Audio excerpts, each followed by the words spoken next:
Hello Atheist Universe, this is Neil. Today I decided to do a video blog instead of my normal blog. You're going to have to look at my ugly face for a couple minutes, but it's not my problem. The blog that I wrote, I will be reading because I didn't memorize the damn thing, so you are going to see my eyes flickering back and forth. It's called Beacon of Reason. I'm sitting with family after my mother passed away, and a young lady comes up to Joe, who is my wife, for those who are not aware, and says, "Grandma is in heaven." Joe looks at her and responds, "Some people believe so." That is a common response from us. When confronted, especially by the children in the family, we revert to measured responses. Responses that are meant to be as civil as possible without agreeing to godly tales. At my uncle's funeral, a statement is made by his son about how his father and my mother are looking down at us thinking, "There's trouble." Meaning as a joke because of all of us gathered together, but also as a religious statement. Many young ones listening. I don't reply. The one other atheist around and myself stay quiet with stony faces. Do we proclaim that the thought is nonsense, though? Not at all. Politeness keeps us in check. Yet here again, the youth hear God statements that go unchallenged. Over and over, this has happened throughout my life.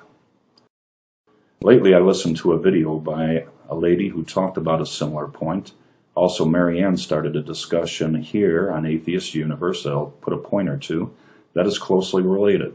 Neither are exactly what I'm getting at, but both are parts of the same point, and what I think is the problem with at least some of us atheists. Maybe overbearing politeness, maybe avoiding confrontations, or maybe it's simply apathy, but we don't speak out. Whatever the reason, it happens. I know who the atheists are in my family, and the most we do when we're together is roll our eyes in amusement, frown at stupidity, or hold tightly to our laughter when religion is brought up. I see it all the time, very similar with friends, though I am definitely more vocal with them than I am with family. There still seems to be some lines that I won't cross.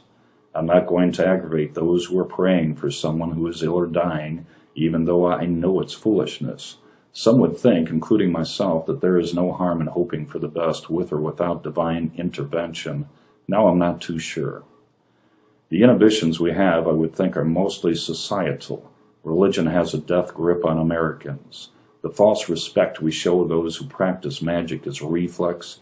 We seemingly can't help ourselves.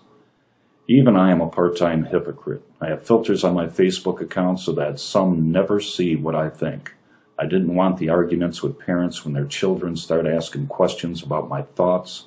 I have not wanted the arguments with the adults, not about my lack of belief, which they know, but with my vocalization of those beliefs. Starting today, those are gone. To my dismay, I realize that I have not advertised Atheist Universe as much as I could with my circle of friends. What the fuck am I doing? Protecting them from reality?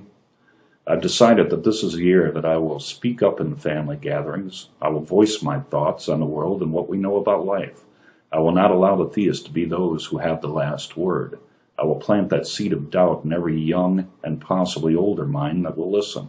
I will not sit back in my arrogance looking at the foolish people. I will not refrain from explaining the few thoughts that I am knowledgeable about. And actually, when it comes to theists, I'm more knowledgeable than just about everything. Joe thinks the challenge will be to voice my thoughts without demonizing the believers. I think, why not?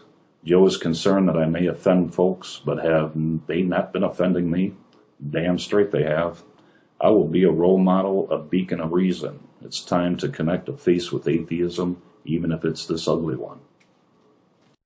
Bye.